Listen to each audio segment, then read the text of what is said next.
Hey guys, it is Tanner here with Fresh Start, and today's video log, it's going to be my last one in Florida. I'm getting ready to head home, um, and it might be a little deep, it might not be, but this vlog is about affliction.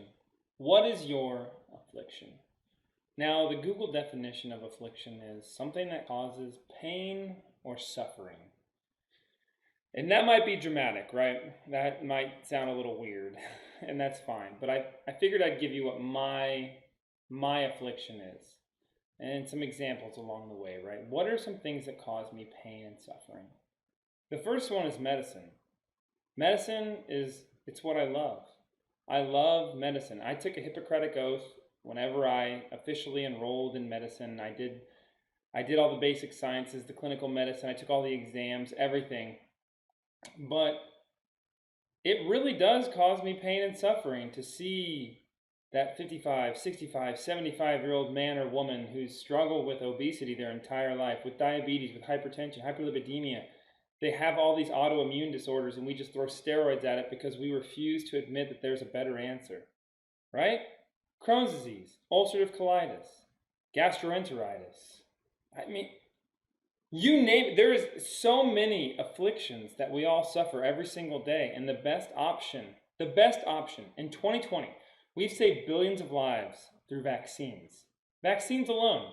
Yet people think that they are like this horrible thing. Thank God people still vaccinate to save everybody else. But I'm just saying, like, what I mean by medicine is my affliction is it causes me a lot of grief. And it's almost depressing to see so many people every single day. They go to their doctor looking for answers. They go to their doctor looking for help. They go to their doctor looking for something to help them get better. But what do? We give them an ACE inhibitor? Yeah. We give them what, a beta blocker? Sure.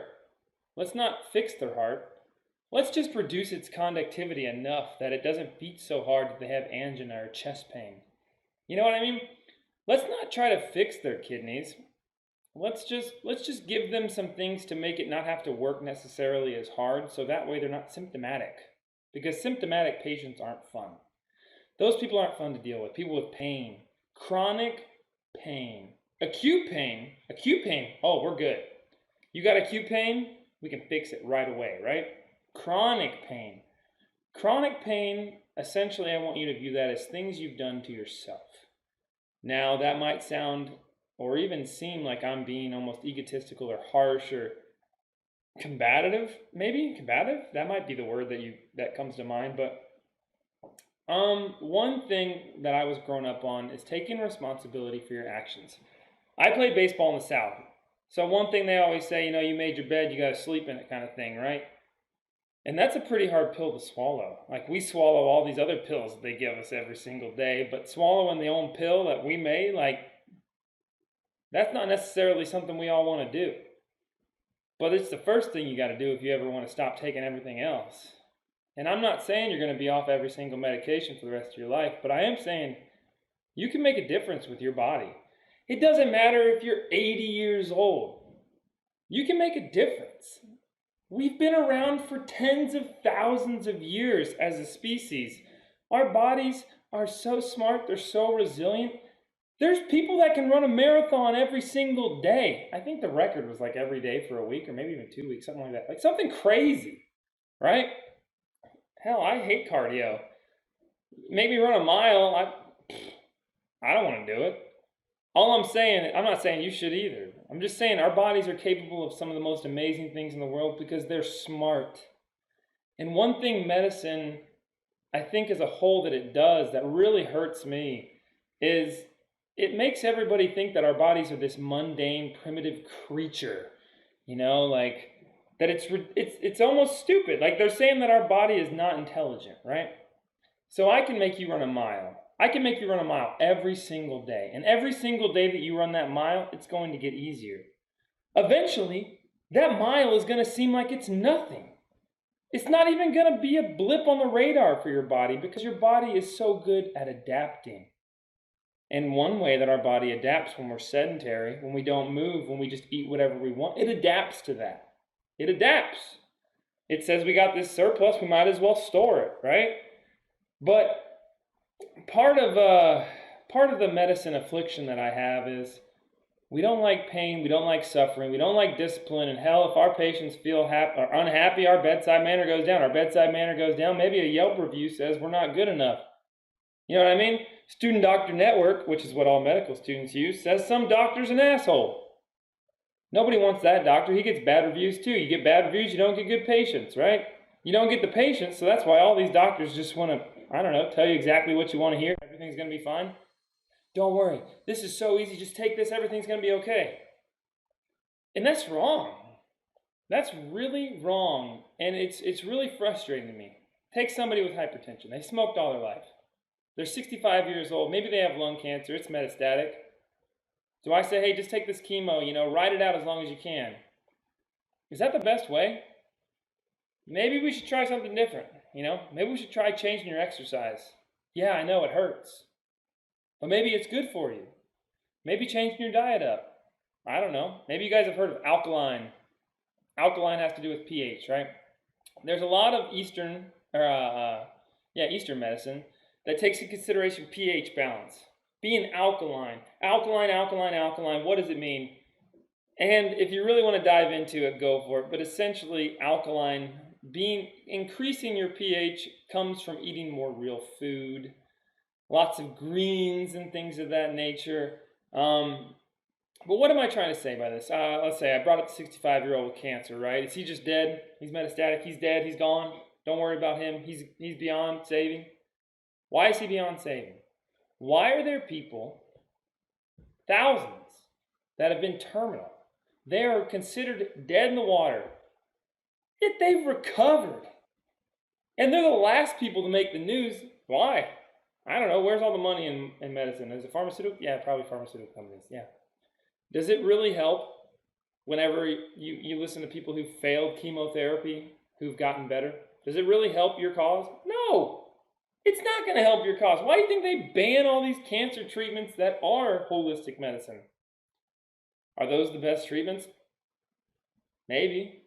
Maybe not. I don't think you should not give chemotherapy a try. Why the heck can't you take Eastern and Western medicine and combine it, right? You fast 3 to 5 days before chemotherapy? I don't know. Patients don't experience as much nausea. Do they not experience as much nausea? Why is that? It's a good question to ask. That's kind of what I'm telling you right now. That is a very good question to ask. And I don't think you should just spit on it or walk away from it. And I'm not saying it's going to save your life. But what I'm trying to tell you is you have some control over that. You have control over your body. You have control over your mind. You have control over what comes out of your mouth and what goes in your mouth. Those are two of the only things that you have control over. And I'm not talking about if you're on a budget or if you're not on a budget. No matter what, a can of tuna is cheap. It's cheap. Go buy a rotisserie chicken. What's that, $3? Holy crap, we're breaking the bank. Everyone wants to make all these excuses. All the excuses. When the average human can almost go a month without food as long as they got water. You ever think about that? I'm not saying it's going to be the most amazing month of your life, but I'm just saying. Those are some of the reasons why medicine is an affliction to me. Now, fitness. Why is fitness an affliction to me? Why does fitness cause me pain and suffering? It causes me pain and suffering because everybody wants to say why they're the best. They want to say why what their opinion is better than somebody else's. Very few people in fitness on YouTube, Instagram, whatever, even off of those platforms, wants to say, hey, we're all good, but we're all different. And depending on who you are and what your makeup is, one of us might be better for you than the other, right? Anytime you talk to a trainer, they're going to say, something along the lines of, oh yeah, I've got the best plan. Or you should try this plan. This plan's the most amazing plan. But it's so frustrating to me because for every single person with their life, with their genome, with their makeup, there's something that's best for you. And it might just not be physical or phenotypical traits, right? It might be what works best for you in your day. It might be what works best for you with your lifestyle, with your diet. What are your preferences? What do you actually like? Because if we don't take into consideration what you actually like, and I just start throwing stuff at you, you're going to hate it. And I know people always focus on like teenagers with this kind of thing, but as adults, like, we don't do things that we don't like if we have a choice. A lot of adults don't like going to work, but they do it anyway because they know they got to have a roof on their head. They got to have food. They got to pay the bills. But exercise and maybe a healthy lifestyle is considered this thing that they're like, oh man, I don't like that, so I'm not going to do it. And what do? They don't do it. People don't do things they don't like. And it's so frustrating to me because it's one of those things that I really truthfully believe. And I'm looking at you straight as ever. Everybody would like feeling better because they take care of themselves. Every single person. No matter how self-harming you are, how much you just feel like, I played my hand and it's over and this is what I got. I gotta sleep in the bed that I made. You have so much control over how you feel on a daily basis. Just starting up here. And now I don't give psychology and psychiatry as much credit as I should, but it's extremely important. Mental health days are a real thing.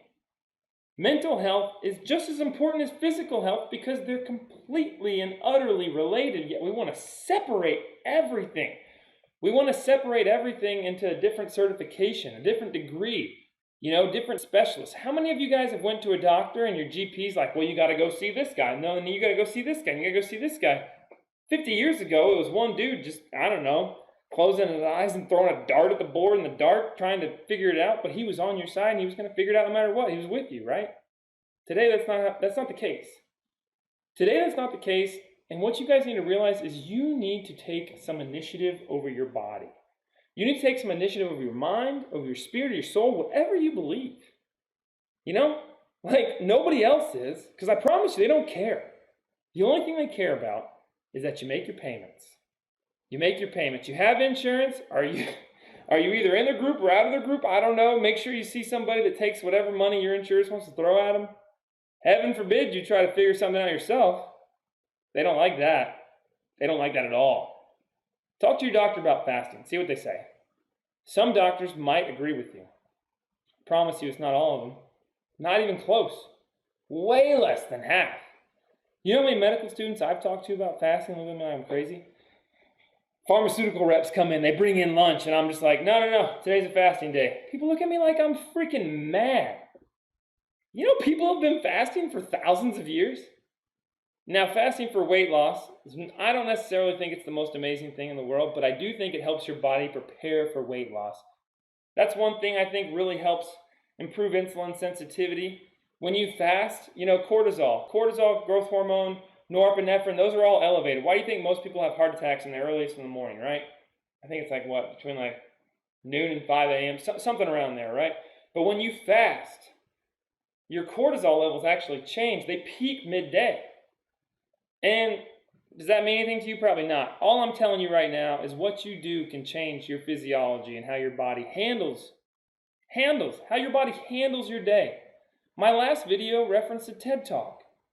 That TED Talk basically said that how you perceive stress has a physical implication on your body. How you perceive stress, your body handles it differently. Does fitness tell you that? Does medicine tell you that? No. Nobody tells you that. A TED Talk with a few 100,000 views that most people scoff at. They look at it and like, oh, this is stupid. She's telling me to do something. I don't want to do that because we don't want to do anything. And while I understand anhedonia, which is kind of like, not wanting to do any goal-directed type of things, all I'm telling you right now is I've been there. I haven't wanted to do anything. I've wanted to just, go outside and go fishing. But at the same time, I realize if nobody else is going to tell you guys the truth, then I feel like I'm almost obligated, right? I took an oath. And everybody else took this oath and they don't give a crap. And maybe they do. Maybe they do give a crap. But I promise you what we're taught is it's not gonna keep you healthy. It might save your life. Might keep you alive. But it's not gonna make you feel like you did 20 years ago. The only thing that's gonna make you feel like you did 20 years ago is listening to people that actually care about you. They don't care about your money, your insurance, and they definitely don't they don't care about what your bad habits, afflictions, addictions, anything like that are. They might care about it, but in a sense that they actually want you to improve them, right? Like, for instance, let's say someone's got a drinking problem. I'm not just going to be like, oh man, he matched the 4 cage questions. He passed it. He's an alcoholic. Maybe we should get him set up with AA. Let's do the 12-step program. That's it? We're done? No. Why is he drinking? Why can't we just let him drink or maybe reduce it and fix everything else? Why can't he drink and we get him in the gym? Why can't we get him doing an exercise, a stretching, a yoga? Why can't we get him fasting, drinking more water, improving his pH or his make it more alkaline? Because just about everything gets better with more alkaline. I mean, fucking even kidney stones do, you know? Everything does. It's just so much more multifactorial, and everybody wants to compartmentalize everything, so that way you have to get another certification. You got to pass another exam.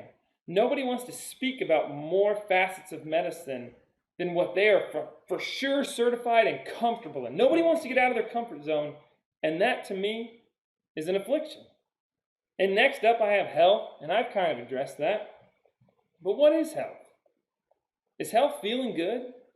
Is health going to your annual doctor's visit, giving some blood, and them saying, hey, everything checks out? I know your back still hurts. It's been bothering you since 95, but you know what?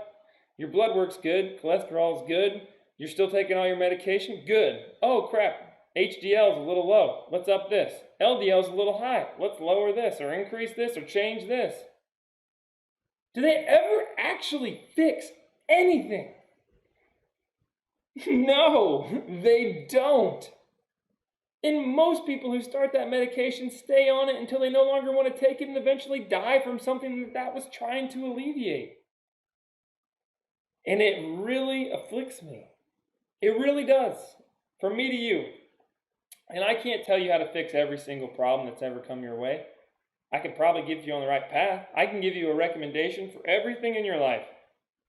No matter if it's diabetes, hypertension, which are generally always related. Chronic stress, going to be related to those. You got cancer, runs in your family. Why is it running in your family? Are you predisposed?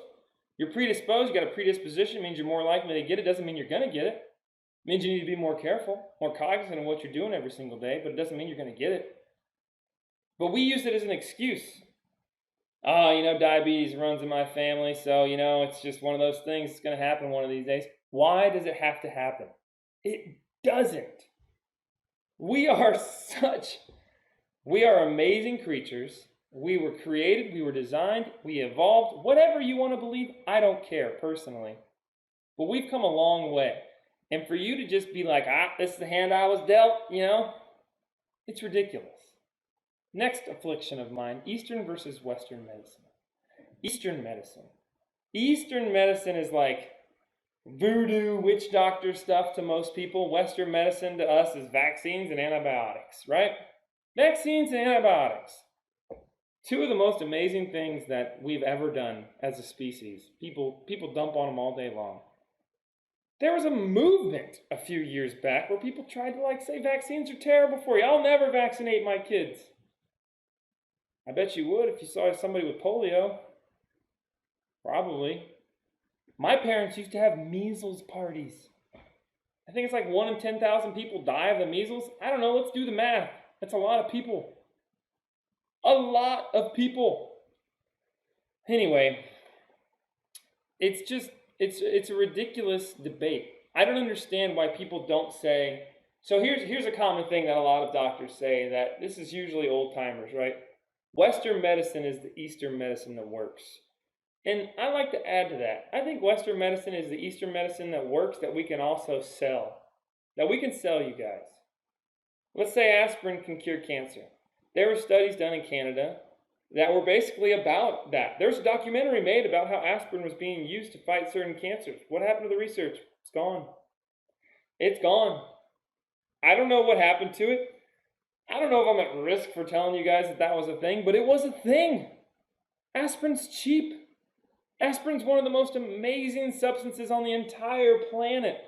Given today's pharmaceutical drug approvals, aspirin, ibuprofen, things like that might not ever be approved, and aspirin's considered a miracle drug. It's kind of funny though, now doctors are trying to tell people that baby aspirin a day might not necessarily be the best thing. I don't know, a few years ago they were saying it lowers cardiovascular incident by 50%. You take a baby aspirin every day. people actually started doing it. It's like, holy crap, people aren't dying, they're not coming. I don't know. Maybe that's not the case. And maybe I sound a little crazy. I told you guys this is a vlog rant, and I'm going to keep going. And the next thing I wanted to basically, this is bad, pharmaceutical companies. Now this could be like an entire channel, entire series on itself, but essentially what I want you guys to take away from pharmaceutical companies is this. They're in control of everything. They're the judge, the jury, the execution. Any drug wants to get approved goes through them. Just about any medical recommendation goes through them. And now you're saying maybe that's crazy. Most medical recommendations have to be based on pharmaceutical studies or clinical trials, right? In order for them to say we need to change something, we need to be able to show that something reduced morbidity, mortality, something along those lines for it to get approved. Why in the world are people in hospitals still being fed white bread and Jell-O? This isn't death row. I don't care if you like white bread and Jell-O, but I can promise you this. That's some of the worst things you could possibly ever be having if your body's going through something. One of the best things your body could do is just not eat anything. We have all these doctors that just crap on fasting. NPO, nil per os, nothing by mouth. One of the first things we do anytime someone has something going on inside of them that we can't figure out. GI decompression, gastro decompression. We fast people. But at the same time, we also tell people fasting is ridiculous. Why is that? Who made that rule? And I'm not saying everything's pharmaceutical companies. I don't want to tell you guys that at all. Pharmaceutical companies are some of the most amazing things in the world. They mass produce things that save billions of lives every single year. But we almost rely on them like gods. Like, every single person watching any of these videos knows how not to get HIV. Yet eventually someone's going to watch this who has HIV. Pharmaceutical companies are probably never going to cure you from HIV because as far as I know, the only thing you can get is a bone marrow transplant from somebody with a particular variant that doesn't allow the virus to actually, the certain receptors on the actual virus are not able to infect into your cells. And I think the first guy had a bone marrow transplant who happened to be HIV positive, and then he was he was cleared. He was cleared eventually. First person ever, right? I don't know if that's ever going to be a thing. The chances of you dying after a bone marrow transplant are actually a lot higher than. They're pretty damn high, but I mean, you got to think about it. They're sucking your bone marrow out of all your bone. It's a pretty serious procedure, right? I don't think there's ever going to be this most amazing miracle drug that everyone with HIV is going to be cured. Why? Tinfoil hat. It's a billion-dollar industry keeping all these people with HIV alive, right? Once we figured out what causes HIV, in the beginning they were like, oh, it's a gay man's disease. It's just for gay people. And definitely not because the anal mucosa is much more receptive to that type of thing. Oh, wait, it is? Huh. Weird. So we know how to prevent something. We 100% know how to prevent something, yet it's just running rampant. I'm sure it's declining. It's declining. We have all these drugs now. I'm sure you've seen the commercials and all this stuff, but it's still there. And it's not like sickle cell. Sickle cell anemia is here because when you have sickle cell trait, you are not symptomatic for sickle cell other than a few situations. However, you are extremely resistant to malaria. Those two things, that's a very rare example of why one inherited disorder is still here because of a very real infection, right? Sickle cell and malaria. That's why those are still here. If malaria wasn't here, sickle cell people would just die out. That's real. That sounds crazy. I know it. I know it sounds crazy, but I promise it's real. That's one of those few examples. But today's video, like I said, is about afflictions. What's your affliction? Is your affliction medicine? Is it fitness? Is it health? Is it Eastern versus West? Is it pharma? Is it like mine? Is it, not wanting to wake up every day, go to your job, take care of your family, make breakfast, make right decisions? We all have afflictions. They're all different. But I want you to know today that you have so much control over them. Despite what medicine, fitness, health practitioners, holistic doctors, osteopathic doctors, MDs or DOs, doesn't matter. Despite what they tell you, you have control over yourself. And that's part of the reason why I'm doing this in the first place. I'm not going to tell you how to fix every last issue, every last bump, pain, itch that you have. But what I do want to tell you is that if you want to, they don't have to be there. If we were very aware and we knew what actually, controls our bodies, chiropractors almost would be out of a job, right? Chiropractors manipulate joints, primarily joints. They do a lot of soft tissue work, right? But we almost ignore that and we always focus on the cracks, the audibles. Don't say pops around a chiropractor. It's an audible, everybody. It's an audible. They get offended by it. It's ridiculous. But they don't ever tell you, hey, the muscles control the bones. The muscles control the joints. The muscles.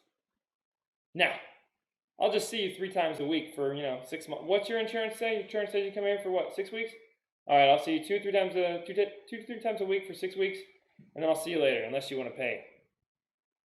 Do you ever learn anything? Do you ever actually figure out how to prevent your vertebra from getting out of alignment to keep your hips in alignment? Do they ever teach you that? Some of them do, some of them don't. Take Dr. Bo Hightower. He's one of the most famous YouTube chiropractors ever. Dude's a genius. He fixes frozen shoulder, which if you look up anything related to MDs or DOs or medicine, it's almost like one of those things where it's like, yeah, we'll give you painkillers, some steroids, maybe some dexamethasone injections, and then we'll send you physical therapy. We'll see what happens. Cross your fingers. Hope you're the best. Dude legit fixes it. He's a chiropractor. What? Most MDs and DOs laugh at chiropractors. Me personally, I'm like, those guys get their hands dirty. That's a tangent. That's a tangent for another day. But what I'm telling you right now is we don't need people like him if we actually take the initiative to learn about our bodies. 5 minutes a day, 10 minutes a day, 1 minute a day. It'll make a huge difference. My back hurts. Oh, my lower back hurts. Every time I get home from work, my back hurts. I gotta have a beer to take the edge off. Have your damn beer. I don't care. Stretch. Stretch. Maybe try a third world squat. Maybe try doing those little warm-ups that you did back in high school before because you hated gym class. Most people hate gym. I love gym. I took gym class every single semester of high school. Dollars that I could. But there's ways to minimize and even eliminate pain. Why is something tight? I hurt my back. Okay, example. I hurt my back. Why is my back tight? Is my back tight because I aggravated a muscle? I don't know. Muscular strain in your back is pretty much the most common cause of muscular pain in your back. But why is everything else tied around it? It's protecting it. So anytime you see a joint that's injured, you should look not only above it and below it, but in front of it, above it, and below it too as well. Because sometimes maybe a back pain is due to something in your hips. Maybe something in your hips is your IT band or your groin. Maybe something in your groin or IT band is related to your knees. Maybe something in your knees is related to your feet. How many people have been told they have flat feet? Doctor tells you to go get an insole, right? Just go get an insole. That's all you got to do. Orthotics. Such a stupid word. I think orthotics are great, but what most people don't tell you, and there's a YouTube and Instagram channel called Move You, MOVEU. And their whole principle is called, now, for lack of a better word, fix your shit. That's how they make millions of dollars. They're teaching people. It's like a physical therapist or, personal trainer kind of guy and then a chiropractor, and they're basically just making millions off teaching people how to actually fix their own bodies. And they're awesome. People with flat feet don't have to have flat feet. People with bad backs don't have to have bad backs. People with bad knees, maybe you tore a meniscus. You tore a meniscus, I'm sorry, your knees aren't going to feel great. But they can feel better. A lot better. You broke your arm, you dislocated your elbow, dislocated your shoulder, something like that, it's nagging at you. It might nag at you, but it doesn't have to control you. You can make it better. And that's part of why medicine, health, fitness, Eastern versus Western, and pharma, those are my afflictions. And I have a lot more. And I'm sure you guys do too, but today's video is basically saying, hey, let's identify what ours are. And moving forward with this channel, And in the future, let's work on actually fixing something. Let's take some responsibility. Let's take some responsibility and say, we are the way we are. Form matches function.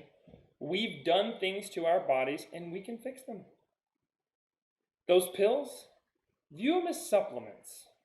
They will help get you there or help keep you from getting worse, but you have to take the initiative and you have to take the steps to actually get better.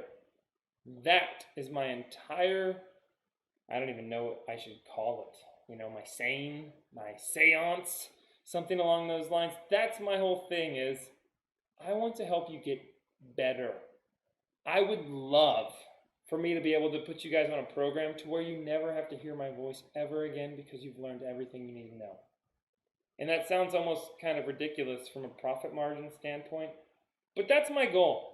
And I'm going to keep doing these vlogs, and when I get home next week, I'm going to start doing more in-depth videos on individual topics, but I hope you guys like this one, and I'll see you guys next time, all right? This is Tanner with Fresh Start, signing out.